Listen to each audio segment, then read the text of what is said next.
যে গরম পড়ছে, এই গরমে তো দুপুরবেলা টয়লেটে বয়ে থাকা যায় না। সামনের সপ্তাহে টয়লেটে একটা এসি লাগাই এলাম। তার এক পর্যন্ত জঙ্গলে যায় প্রকৃতির মাঝখানে কামড়া সারি। কি সুন্দর প্রাকৃতিক পরিবেশ, কি সুন্দর বাতাস। এই জায়গায় বয়ে কামড়া সারলে ভালো লাগবো। লাশ এখনই সিআইডি রে ফোন দিতে হইব। Hello CID. মাইয়ার নাম রিয়া। আমগে এসপি স্যারের হইতাছে বিয়া। মাইয়ার নাম রিয়া। আমগে এসপি স্যারের হইতাছে বিয়া। এই থাম তোরা, এখনো বিয়ে হয় নাই, মেয়ে দেখতে আইছি। কিন্তু স্যার সবাই বিয়ে করে শীতের দিনে, আপনি গরমের দিনে বিয়ে করতেছেন কেন? এমনি যে গরমের হিট, তারপরে যদি আপনি বিয়ার পরে হিট দেন, হিটেই তো আগুন লেগে যাবো গা। হাট! এই তো উল্টা পাল্টা কথার লেগেই আমার জীবনে কিছু হইলো না। তোরা একদম মুখ বন্ধ রাখবি। আমি যেই পর্যন্ত কিছু কইতে না কমু, তোরা আজকে একটা কথা কবি না। আমি জানি আমার লেগে বিয়েটা করা কত জরুরি। এত বয়স হয়ে গেছে আমার, 60-এ কোনো টেডি নাই, জীবনে কোনো বেডি নাই। আরে যেসব পোলাপান আগে আমার সামনে দিয়ে ন্যাংটা হয়ে ঘুরতো, ওইসব পোলাপান এখন বউ নিয়ে ঘুরে। পোলাপান সকালবেলা ঘুম থেকে ওইটা বউয়ের ফুটফুটে সুন্দর চেহারাটা দেখে, আর আমি দেখি তখন মতো কুত্তার চেহারা। এই তোরা দুজন চুপ থাক, আমার শ্বশুর হয়ে পড়ছে। আসসালামু আলাইকুম আব্বা। ওয়ালাইকুম আসসালাম। তা বাবা, এরা কি তোমার বন্ধু নাকি? আরে না, ওরা আমার বন্ধু না, ওরা হইলো আমার কলিগ। ওর নাম অভিজিৎ আর ওর নাম দয়া। ও, তা বাবাজিরা কেমন আছো তোমরা? কেমন বেয়াদব পোলাপান লগে নিয়ে আইছো? মুরব্বী মানুষ একটা প্রশ্ন করছে, উত্তর পর্যন্ত দেয় না। দয়া, অভিজিৎ, তোরা এটা কি করতেছস? উনি মুরব্বী মানুষ, উনি একটা প্রশ্ন করছে, তোরা এটার উত্তর দিতেছস না কে? তোরা কি আমার মানিজ্য ডুবাবি নাকি? দেন এসপি স্যার, এক মুখ দেখো এরকম কথা কোন আপনি? আপনার এটা মুখ নাকি পুটকি? আপনি তো কইছেন যতক্ষণ পর্যন্ত আপনি কথা কইতে না করবেন ততক্ষণ পর্যন্ত জানি আমরা কথা না কই, তাই আমরা কোনো কথা কই নাই, আমরা এক কথার মানুষ। থাক বাবাজিরা, ঝগড়া করো না। এই নাও মিষ্টি মুখ করো। আরে আব্বা, এই মিষ্টি টিষ্টি দেওয়ার আর কি দরকার ছিল? আমিও মিষ্টি খাই না, আমার লগে যারা আইছে ওরাও মিষ্টি খায় না। ওরা তো শেষ না, এই মিষ্টি খাওয়ার লিগে আমার লগে আইছে, তাই এই মিষ্টি নিয়ে আপনি ফিরিয়ে দিয়ে রেখে দেন। ঠিক কইছি না আমি অভিজিৎ? স্যার মিষ্টি গুলো যে মজা, আমরা এই নিয়ে 60 টাকা খাইলাম। আপনি একটা খায়া দেখেন, সেই স্বাদ। বাদ দাও বাবাজি, তোমারে আমার খুব পছন্দ হইছে। এই বিয়ের ভিতরে তোমার কোনো চাওয়া পাওয়া আছে নাকি? চাওয়া পাওয়া আছে নাকি মানে? এটা কি কইলেন আপনি আব্বা? আপনি কি আমার যৌতুক নেওয়ার কথা কইলেন? আমি কি যৌতুক নিতে পারি? আপনার কি মনে হলো আমি যৌতুক নিমু? যৌতুক না, আপনার যদি মনে চায় এই গরমের ভিতর আপনি আমার একটা এসি দিতে পারেন। আর আব্বা, আপনি আমার ভুল বুঝতেন না। আপনি যদি আমার এসি দেন, এসি তলে কি আমি ঘুমামু? ঘুমাইবো তো আপনার মাইয়া। আমি আর কতক্ষণ ঘুমামু? মনে করেন আমি সারা রাত ঘুমামু, তারপর সকালে একবার মুইতা আবার সারাদিন ঘুমামু। বাদ বাকি সময় তো আপনার মাইয়া ঘুমাইবো। আচ্ছা বাবা, একটা এসি না হয় দিলাম, তা আমার মাইয়ারে কি তোমার পছন্দ হইছে? বাবা, আপনার মাইয়ার আমার পছন্দ হয়েছে। আপনার মেয়ে তো আর দেখতে কম খারাপ না, কিন্তু একটা জিনিস তো জানাই হইলো না, তুমি কি করো? জি মানে আমি পড়ালেখা করি, আর পড়ালেখার পাশাপাশি এই মধ্যে ফ্রিল্যান্সিং করি।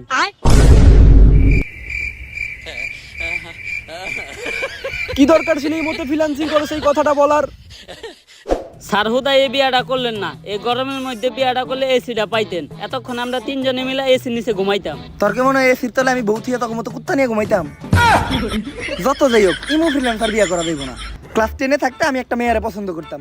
অনেক সাহস করে ফেসবুকে আমি মেয়ের একটা মেসেজও দিয়ে দিই যে আমি তোমাকে কিছু বলতে চাই। মাইয়া কয় যে কিছু বলতে চাইলে রাত্রে মেসেজ দিবেন, রাত্রে সার্ভিস দিই। Audio call 500, video call 1000। এরপর থেকে আমি ইমো ফ্রিল্যান্সারকে ভয় পাই। এত গরম কে? যের লিগে আমি সিআইডি ড্রেসার চেঞ্জ করলাম। আগে সিআইডি প্যান্ট পরতে, এখন সিআইডি লুঙ্গি পরে। তারপরেও তো গরম কমে না। গরমের ঠেলায় আমার গাছ আর গাছের ফল দুইটাই হুকিয়ে গেল। এই তাড়াতাড়ি বাতাস কর। স্যার বাতাস করুম কি দিয়া? পাকা তো নাই। তাইলে ফু দে। ও, গাছ লাগান, পরিবেশ বাঁচান, মাঝে মধ্যে বাতাস দিয়া গাছটারে একটু বাঁচান। হ্যালো, আচ্ছা ঠিক আছে স্যার, কেস আছে। আরে বেটা, এই গরমের ভিতর কেস দিয়া করবো কি? স্যান্ডেল পরে ভালো লাগতেছে। আরে স্যার এই কেস না, কেস মার্ডার হইছে একটা। মারার হোক আর যাই হোক, এই গরমের ভিতর সিআইডি কোনো কেস সলভ করতে পারবো না। আরে স্যার, যেই বাইতে মার্ডার হইছে ওই বাইতে নাকি একটা সুইমিং পুল আছে। সিআইডির কামই তো বেটা কেস সলভ করা। দয়া, অভিজিৎ, নতুন কেস পাইছি, ঘটনাস্থলে যাইতে হইব। তাড়াতাড়ি আমাকে গাড়িটা বাই করো। কিন্তু স্যার আমাকে তো কোনো গাড়ি নাই। গাড়ি নাই? তাহলে রিক্সা ডাকো, রিক্সায় যাবো। স্যার রিস্কার ভাড়াও তো নাই। তাইলে এইটা চলো। গর্ত থেকে সূত্র খুঁজা বাই করি, মানি না কোনো ভিআইপি, তাই পাবলিক আমার করে ছোট্ট করে একটা নাম দিছে সিআইডি। কিসের কেস? কেডা মার্ডার হইছে? দয়া, অভিজিৎ, তাড়াতাড়ি সুইমিং পুলে নামো, সূত্র খুঁজতে হইব। এই কই যান? সূত্র খুঁজতে যাইতাছি। মার্ডার হইছে না, কেস সলভ করবো না? মার্ডার হইছে না কি হইছে ওটা তো কইলামই না। আচ্ছা তাহলে কি হইছে? কে লেগে সিআইডি রে ডাকছেন? মার্ডারই হইছে। এসিপি স্যার আমার আটকান, নইলে কিন্তু এই গরমের ভিতরে ভাঙে ফেলামু। দয়া ওরে কিছু কইস না, সুইমিং পুলের মালিক নাই তো আমার ঘরে পরে সুইমিং পুলে গোসল করতে দিব না। আমার একটা কল আইছে, 1 মিনিট একটু কথা বলে আসি।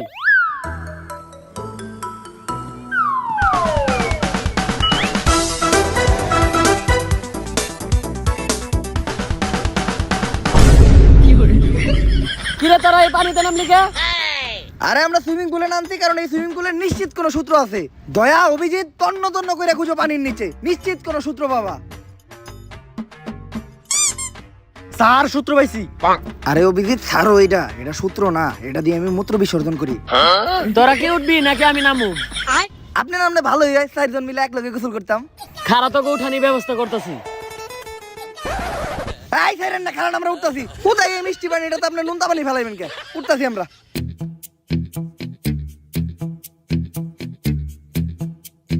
হালাই গেছে গেলাম তে।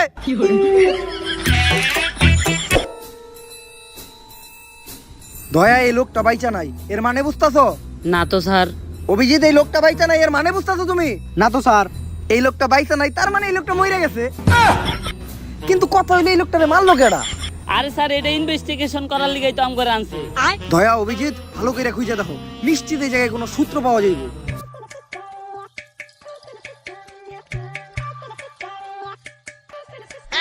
স্যার লাশের পকেট থেকে টাকা পাইছি। স্যার এই জায়গায় তো 30 টাকা আছে, এই গরমে 30 টাকা দিয়ে 3 জনে 3টা আইসক্রিম খাইতে পারুম। সিআইডি কি এতই নিকৃষ্ট, এতই খারাপ যে এখন লাশের পকেট থেকে পাওয়া টাকা দিয়ে আমাকে আইসক্রিম খাইতে হইব? লাশের পকেট থেকে পাওয়া টাকা এটা এটা আমার কাছে রাখতেছি, ইনভেস্টিগেশনের সময় কাজে লাগবে। আর তোমরা একটা কাজ করো, এই লাশটারে ফরেনসিক টেস্টের জন্য পাঠাও। আর এই জায়গাটা ভালো করে খুঁজে দেখো, নিশ্চিত অন্য কোনো তথ্য পাওয়া যাইব।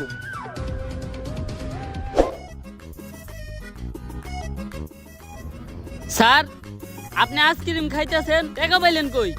আরে পাইছি, আসিল ওটাই আমার কাছে। লাশের পকেট থেকে যা 30 টাকা নিয়েছিলেন ওটা দেখান তো। কইছিলাম যে 10 টাকা করে 3 জনে 3টা আইসক্রিম খামু, আর আপনি একলা একটা কোন হান দাইতাছেন? আচ্ছা স্যার আমার ঘরে থেকে 1 কামড় করে দেন। শেষ শেষ। এই গরমের ভিতরে পুরো আইসক্রিমটা আপনি একলা খাইলেন, আমাকে এক কামড় দিলেন না। হন দুঃখ পাইস না, একটা শায়রি কই। মাইয়ারা এত ফর্সা কারণ ওরা রাত্রে ঘুমানোর সময় দিয়া ঘুমায় নাইট ক্রিম। মাইয়ারা এত ফর্সা কারণ ওরা রাত্রে ঘুমানোর সময় দিয়া ঘুমায় নাইট ক্রিম। আর এই গরমের ভিতর কাউরে দিয়া খাইতে হয় না আইসক্রিম। লাস্টটা ফরেনসিক টেস্টে বাড়াইছিলি না? লো রে দেখে রিপোর্ট কি আইছে। ডাক্তার সাহেব, লাস্টার ফরেনসিক টেস্ট করে কি কোনো সূত্র পাওয়া গেল? না তেমন কোনো ক্লু পাওয়া যায় না, কিন্তু গরমে লাশের বিসি দুটো শুকাই গেছে। যে গরম, এই গরমে আমাকে বেশি হুকিয়ে গেছে আর ওটা তো লাশ। কিন্তু এই তথ্যটা তো এই কেস সলভ করার জন্য যথেষ্ট না। এমন কিছু ক্লু দেন যেগুলো দিয়ে আমি এই কেসটা সলভ করতে পারবো। লাশের পকেটে তো একটা আইফোন ছিল, ওইটার ভিতরে কোনো ক্লু পাইতে পারেন? লাশের পকেটে আইফোন আছিল, এটা আপনি আগে কইবেন না? ওই আইফোনটার ভিতরেই তো আমি কোনো সূত্র পাইতে পারি। তাড়াতাড়ি আইফোনটা দেন। কেন? আইফোন তো আমি অনেক আগেই দয়া আর অভিজিৎরে দিয়ে দিছি। দয়া, অভিজিৎ, তখন যে আইফোন দিছে তোরা তো আমার একবার কইলি না? এটা তো আমি তখন আশা করি নাই। তখন এই চুরি করা কেডা শিখাইছে? স্যার আপনি তো শিখাইছেন। আরে আপনার কাছ থেকে দেখছি আমরা চুরি করা, বাটপারি করা, মানুষের হক মারে খাওয়া, এইসব 2 নম্বরের কামই তো আপনি করেন। তাই বলে একটা লাশের মোবাইল চুরি করবি? আচ্ছা দে মোবাইলটা দে। স্যার মোবাইল তো বেচা হালাইছি 30,000 টাকা। আমি 30 টাকা দিয়ে একটা আইসক্রিম খাইতে গেছি আর এই মুড়া দিয়ে তোরা 30,000 টাকার কাম সেরে লাইছস। তোরা তো দেখা যায় চুরের উপর বাটপারি শুরু করছস। আমি কখনো আশা করি নাই যে একটা লাশের মোবাইল চুরি করে তোরা বেই চালাবি। এই টাকা তোরা খাবি কেমনে? তোকে ভিতরে কি বিন্দু পরিমাণ মানবিকতা নাই? আচ্ছা ডাক্তার সাহেব, আপনি একটা কাজ করেন, লাশের কিডনি, চোখ আর দাদা বেচা যায় তা সব আলাদা করেন। আমি একটু পরে কাস্টমার বাড়াইতাছি। না এসিবি, এই ধরনের অমানবিক কাজ আমি করতে পারবো না। আচ্ছা যাবে স্মু, 50 আপনার 50 আমার। আরে আপনি কি কোন, সব তো রেডি আছে, আপনি খালি কাস্টমার পাঠান। দয়া অভিজিৎ, মোবাইলটা কই বেচছস? চল যে মোবাইলটা উদ্ধার করে নিয়ে আসি। স্যার এই যে সর্বতলার কাছে আইফোনটা বেচছি, ওই যে দেখেন আইফোনটা। সর্বতলায় আইফোন কিনলো কেমনে? আরে স্যার আপনি তো খবর জানেনই না, এখন ব্যবসায়ী তো করতেছে সর্বতলারা, ওকে দিন ইনকাম 1 কোটি টাকা। আর আপনি শুধু আর আইফোনটাই দেখলেন, ওর তো একটা রোলস রয়েলস আছে। আর হ্যাঁ তো খালি একটা না, এরকম আরো 5টা শরবতের দোকান আছে। হ্যাঁ শরবতের পাশাপাশি হাত পা খাওয়া বেছে। আর হ্যাঁ এই শরবত বেচাই গুলশানের মতো জায়গায় 5টা বাড়ি বানাইছে। আগে জানলে তো সিআইডির চাকরি বাদ দিয়ে শরবতই বেচতাম। স্যার শরবত পরে পেয়েছেন, আগে এই কেসটা সলভ করে। শোন, প্ল্যান হইলো আমরা 3 জন যেয়ে 3 গ্লাস ঠান্ডা শরবত নিবো। তোরা শরবত খেতে থাকবি আর আমি মোবাইলটা নিয়ে আস্তে করে কেটে যাবো। ভাই 3 গ্লাস শরবত দেন তো।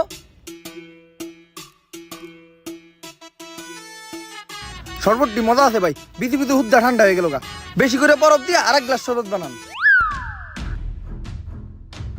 আইফোন পেয়ে গেছি, কাম হয়ে গেছে গা। আমি যাই, তোরা বিল দিয়ে আহিস। দেখছস এসি ভালা বিলটা না দিয়ে আমাকে হাসাইতে হয়ে গেল। দাঁড়া, ওরা একটা ব্যবস্থা করতেছি। ভাই আপনি একটা উপকার করতে পারি, যদি আপনি আমাকে ফ্রিতে 2 গ্লাস শরবত খাওয়ান। কি ভাই? সুরের মতো দেখতে এই জায়গায় একটা লোক খারাই আসলো না, ওই আপনার আইফোন চুরি করে বাকছে। আরে নেগা, সাউন্ড একটা 14 প্রো ম্যাক্স তো। আমি তো আর দুবাই থেকে 16 প্রো ম্যাক্স প্রি অর্ডার দিয়ে রাখছি। তাইলে তো মনে হয় শরবতের বিল দেওয়া লাগবো না। শরবত এটা হলো আমার ব্যবসা, ব্যবসা লয় কোনো খাতির নাই। তুই বিল তো দিবি, লগো আর বিলও দিবি। ফালা 3 লাখ। 3 গ্লাস শরবতের দাম 3 লাখ। যত গরম পড়বো তত শরবতের দাম বাড়বো। এসি বেরা বাসায় থেকে তো আমরা ভেসে গেলাম। এখন কি করবো ভাই, এত টাকা তো আমার কাছে নাই। কোনো সমস্যা নাই।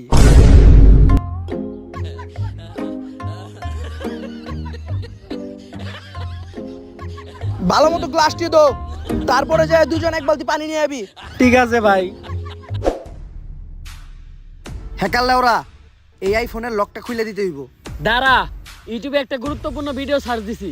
ইউটিউবে কি গুরুত্বপূর্ণ ভিডিও ছাড় দিছস? ইউটিউবে সার্চ দিছি ঘরে বসে কিভাবে ইউটিউব হ্যাক করা যায়।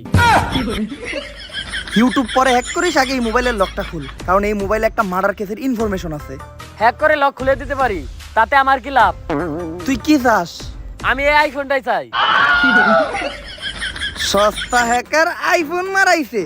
এই আইফোন 14 পয়সা তোর 14 গোষ্ঠী কিনা দেব। 1400 টাকা দিব, লক খুলে দিবি নাকি গো? নাইলে অন্য কোনো কম্পিউটারের দোকানে গেলাম। আরে দাঁড়ান, দেন মোবাইলটা দেন, লক খুলে দিতেছি। তা ফোনের পাসওয়ার্ডটা কি?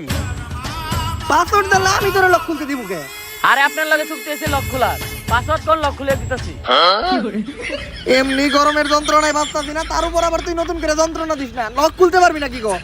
লক তো খুলতে পারুম না, কিন্তু দেখতে পারুম কি করলে লক খুলবো। আচ্ছা তাইলে তুই ওইটাই দেখ। একটা ইনফরমেশন পাইলাম, এই মোবাইলটা ভয়েস লক করা, শুধুমাত্র একটা পিওর কুত্তারটাকে এই লকটা খুলবো। এখন আবার এই কুত্তা কইবাম? আমি তো ভুলে গেছিলাম আমার লকেই তো 2টা কুত্তা আছে। দয়া ধরো, কুত্তাটা ট্রাই করে দেখো। স্যার লক তো খুললো না। অভিজিৎ এখন তুমি ট্রাই করো। স্যার খুলে না তো। খুলবো কেমনে? তুই কুত্তার ডাক দেব না কুত্তার বাচ্চার ডাক দেব? দে আমার দে। ও লক খুইলা গেছে। স্যার এত খুশি হওয়ার কি আছে, আমি তো জানতাম আপনাটাকে লকটা খুলবো। কেমনে? আরে হেকালে ওরাই তো কইলো একটা পিওর কুত্তাটাকে লকটা খুলবো। যাও অভিজিৎ, এই মোবাইল থেকে এখন ইনফরমেশন গুলা কালেক্ট করো।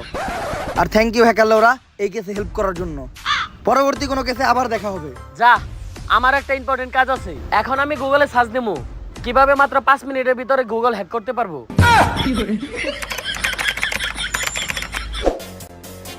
দয়া, অভিজিৎ, মোবাইলের ভিতর কি কোনো সূত্র পাইছো?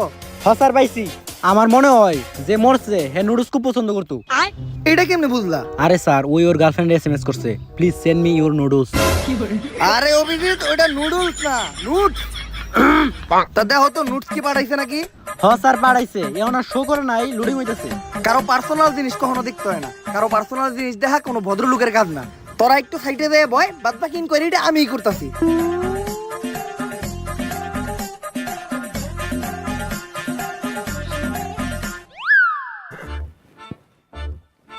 ও কি জিনিস দেখলাম! এমনিতেই যে হট, তার উপর তো আবার এই পিকচার দেখার পর শরীরে আগুন ধরে গেল গা। স্যার তাইলে এটাই আপনার ইনকোয়ারি। আর আপনি না কইছেন কারো পার্সোনাল জিনিস দেওয়া ভদ্রলোকের কাম না। আরে বেটা ভুলে যাইতেছিস নাকি, স্যার তো আর কোনো ভদ্রলোক না। বেশি কথা কও তোমরা। আমি এই জায়গায় কেসের ইনকোয়ারি করতেছিলাম। ওর গার্লফ্রেন্ড লাস্ট টাইম ওর কাছে কোক খাইতে চাইছে। এই দেখো ওর গার্লফ্রেন্ড ওরে মেসেজ লিখছে, আই ওয়ান্না ইট ইওর কোক। দেই তো স্যার। এসিপি স্যার, ওইটা ওই কোক না যেটা আপনি ভাবতেছেন। ওই কোকের বানান হলো COKE আর এটা হলো COCK, কক। অভিজিৎ, তুমি কিন্তু ইদানিং নষ্ট হয়ে গেছো। তুমি কি ফেসবুকে কাবল ব্লগ দেখো নাকি? হ্যাঁ স্যার। স্যার কাপল ব্লগ তো আমিও দেখি, আর পোলাপানে কাপল ব্লগ দেখবো না কে? আগে কষ্ট কইরা এমবি বইরা ভিপিএন চালু কইরা ব্রাউজারে ঢুকে ওয়েবসাইটে যা দেখতে হইতো, তখন ফেসবুকে কাপল ব্লগ লেখা সার্চ দিলে পরে কম খরচে ভরপুর বিনোদন। আর যেই ভিডিওতে থাকে বেশি পকা বক তার নামই কাপল ব্লগ। বুঝছি, রাইতে যখন একা থাকবো ওই কাপড় ব্লগটা আমারও দেখতে হইব। অভিজিৎ, এরপর ওর গার্লফ্রেন্ড ওর একটা মেসেজ দিছিল যে এই গরমের ভিতর ওর গার্লফ্রেন্ড ওর কাছে একটা এসি চায়। এর মানে বোঝা যায় এসির দোকানে গেলে আমরা কোনো একটা ক্লু পাইতে পারি। চলো। ওমাগো, প্রচুর গরম লাগতেছে, তার উপরে এই গরমের ভিতরে এতক্ষণ ধরে হাঁটতাছি, হাঁপাইয়াও গেছি। স্যার এই গরমের কারণে তো আমার মূত্র হলুদ হয়ে গেছে। অভিজিৎ, তোমার তো খালি মূত্র হলুদ হয়ে গেছে, আমার তো মূত্র বাইরই হয় না। দয়া, তুমি একটা কাজ করো, তুমি যে এসির দোকানটার খোঁজ লাগাও। এই পর্যন্ত আমরা এটিএম বুথে ঢুকে কিছু টাকা তুলে আনি। স্যার আপনি এটিএম বুথ থেকে টাকা তুলবেন কেমনি? আপনার মতো ফকিনির কাছে তো এটিএম কার্ডই থাকার কথা না। আরে অভিজিৎ, টাকা তুলবো এটা তো খালি একটা বাহানা। এটিএম বুথের ভিতর এসি আছে, লজে দুইজন মিলে এসির বাতাস খাইগা। অভিজিৎ, ফ্রিতে এসির বাতাস খেয়ে ভালোই লাগলো। দয়া, তুমি এই রোহিতের ভিতর তারা কষ্ট করতেছো, আমি আর অভিজিৎ তো ফ্রিতে এসির বাতাস খেয়ে এলাম। আরে স্যার কি এর কষ্ট? এসির দোকানদার ভাই তো খুবই ভালো মানুষ। হ্যাঁ হ্যাঁ, দোকানে ভিতরে নিয়ে আমার এসির তলে বহিয়া বিরিয়ানি খাওয়াইছে। এই যে দেখেন লগে একটা ঠান্ডা জুসও দিছে। অভিজিৎ, লস হয়ে গেল।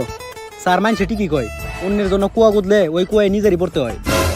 দয়া, তাহলে জুস দাও, এক ডুক খাই।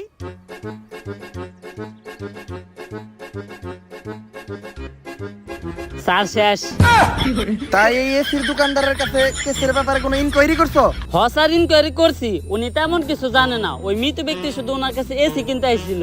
আসলে উনি কিছু টাকা অ্যাডভান্স করে এসিটা অর্ডার করে গেছিল, কিন্তু পরে আর এসিটা নিতে আসে নাই। আর এখন আপনাদের মুখ থেকে শুনলাম সে নাকি খুন হয়েছে। শুনে অনেক খারাপ লাগলো। আসলে তার কোনো আত্মীয়স্বজন থাকলে আমাকে একটু জানেন, আমি তার দেওয়া অ্যাডভান্স টাকাটা ফেরত দিতে চাই। আরে আমরাই তো আত্মীয় স্বজন, আমি ওর মামা তো ভাই, ফুফুমা তো ভাই, ও চাচা তো ভাই। ভাগত থেকে হ হ। আচ্ছা, তাহলে টাকাটা আপনারাই রাখেন। স্যার, একটা মরা মানুষের টাকা মাইরা খাইবেন, এটা কি ঠিক হইব? ভাইয়া, তুই তো আমার ভুল বুঝতেছস। আমি এই টাকাটা নিজের খাওয়ার লেগে নেই নাই। আমি চিন্তা করছি এই টাকাটা দিয়া তারা সপ্তাহে একদিন ভালো মন্দ খাইতে পারে না, তা করে বিরিয়ানি খাওয়ামু। স্যার এতদিন পর আপনার হাতে দিয়েছে, আজকে আপনি ভালো একটা উদ্যোগ নিয়েছেন। অনেক খুঁজে দেখলাম, বুঝছস, এই শহরে আমাকে মতো গরিব আর একটাও পাইলাম না। হ স্যার, আপনি ঠিকই কইছেন। বিরিয়ানির লগে আবার ঠান্ডা জুস, ও গরমে শান্তি। টাকা তো আরো আছে, চিন্তা করছি খাওয়া দাওয়া শেষ কইরা গরিব দুঃখী গুলোকে জামা কাপড় কিনতে যাবো। আমাকে মতো গরিব তো আর এই শহরে একটাও নাই। জামা কাপড় কিনা ওই জামা কাপড় আবার নিজে করে দান করবো, সব হইব। ডাক্তার, এমনিতেই তো গরমে মাথা নষ্ট, তার উপর আবার কোনো ক্লু পাইতাছি না। এই কেসটা আমরা সলভ করবো কেমনে? স্যার আপনি ক্লু খুঁজলে তো পাইবেন, আপনি তো করতেছেন খালি দান্দা। অভিজিৎ, তুমি কিন্তু একটু বেশি কথা কও। চুপচাপ শুনে একটা শায়রি কই। শীতের দিনে খাইতে হয় গরম পানি, আর গরমের দিনে খাইতে হয় ঠান্ডা। শীতের দিনে খাইতে হয় গরম পানি, আর গরমের দিনে খাইতে হয় ঠান্ডা। কেস সলভ করি বা না করি, করতে হইব ধান্দা। যেহেতু কোনো ক্লু পাই নাই, তাই গরমে হিট স্ট্রোক করতে কইয়া এই কেসটা ধামাচাপা দিয়ে দিন। স্যার, আদৌ কি এটা সম্ভব? দয়া, এটা উমরন ফায়ারের ভিডিও, এই জায়গায় যে কোনো কিছু সম্ভব। ও হ্যাঁ, আপনারা তো আমি একটা কথা বলতে ভুলেই গেছি। ওর মৃত্যুটা হয়েছে মাথায় আঘাত পাওয়ার কারণে, আর ওইটা সম্ভবত কোনো বরফের টুকরো হবে, কারণ ওর মাথাটা অতিরিক্ত ঠান্ডা এবং ভিজা ছিল। ডাক্তার, এই কথাটা তুমি আমার আগে কইবা না? এখনই ঘটনার স্থানে চলো, নিশ্চিত ওই জায়গায় আমরা ভালো করে খুঁজলে যে কোনো একটা সমাধান পাইতে পারি। দয়া, অভিজিৎ, এই পুরো জায়গাটা তোমরা তন্ন তন্ন করে দেখবা। যদি কোনো সূত্র পাও তাহলে ওইটা তোমরা আগে নিজেরা যাচাই করে দেখবা, আর যদি কোনো টাকা পয়সা, মোবাইল বা মানি ব্যাগ পাও তাহলে ওইটা আমারই না দেখাইবা। স্যার জায়গাটা একবার ভালো করে দেখেন, চেনা চেনা মনে হইতেছে না? হ স্যার, ভালো করে দেখেন। আর ডাক্তারে জানি কি কইছিল, পোলাটা বরফের আঘাতে মারা গেছে। তার মানে কি? দয়া, অভিজিৎ, আরো জোরে জোরে ঢোল। স্যার আর কত জোরে ঢলমু, ঢলতে ঢলতে তো আপনার পিঠার খাল তুলে নিলাম। আরে বেটা, তাও তো গরম কমে না। ও মাবুদ, দুবাইয়ের মতো গরম দিলা, কিন্তু শেখে মতো বিবি আর টাকা তো দিলা না। স্যার, বিবির কথা উঠাতে একটা কথা মনে পড়লো। এত কষ্ট করে বরফ না রইলে যদি একটা বিয়া করতেন, তাহলে শ্বশুর বাড়ির থেকে যৌতুকে একটা এসি আনতে পারতেন। দয়া, তুই তো ভালো বুদ্ধি দিছস, তাড়াতাড়ি বরফ সরা। ফেসবুকে এখনই একটা স্ট্যাটাস লাগাই, চরিত্রবান মেয়ে পাইবা না পাই, যৌতুকে একটা এসি চাই। বিয়া করবো এসি নিবো। স্যার তাহলে বরফটা কি করবো? ওটা জঙ্গলে ফেলাই দে। আর যখনই আমরা দুইজনে মিলে বরফটা জঙ্গলে ফালাইতে গেছি, হয়তো তার কিছুক্ষণ আগে ছেলেটা গরমের কারণে টয়লেটে না যেয়ে প্রকৃতির মাঝখানে বাতাসে বসে ইম্পর্টেন্ট কাজ সারতে আসছিল, কিন্তু আমরা কোনো কিছু খেয়াল না করেই বরফটা জঙ্গলের মাঝখানে ছুঁড়ে ফেলি, আর যেটি ওই ছেলেটার মাথায় গিয়ে পড়ে। আর গরমের ভিতর দুপুরবেলা টয়লেটে না যে জঙ্গলে হাঁকতে যাওয়ার জন্য ওই ছেলের জন্য কাল হয়ে দাঁড়ায়। তাইলে স্যার ও কি আমাকে কারণে মরছে? স্যার আমি আর অভিজিৎ তো এখন মার্ডার মামলার আসামি, এখন আমাকে কি হইব? আরে তোরা চিন্তা করস কে? আমি আছি না, আমি থাকতে তো করে কেউ কিছুই করতে পারবো না। স্যার আপনি ঠিকই কইছেন, আপনি থাকতে আমাকে কেউ কিছু করতে পারবো না, খালি 10 বছরের নিকে জেলে বইরা দিছে। দয়া অভিজিৎ, হয়তো তোরা একটা জিনিস জানতি না, যে এই কেসটা সলভ করতে পারলে আমরা 10 লাখ টাকা পাইতাম। তাই তো ঘরে ভিতরে ঢুকাইয়া আমি এই কেসটা সলভ করছি। এখন আর 10 লাখ টাকা 3 ভাগে ভাগ করতে হইব না। তাই তোরা দুইজন পয়সা মরবি এই জেলে, আমি গরমে গোসল করতে যাবো সুইমিং পুলে।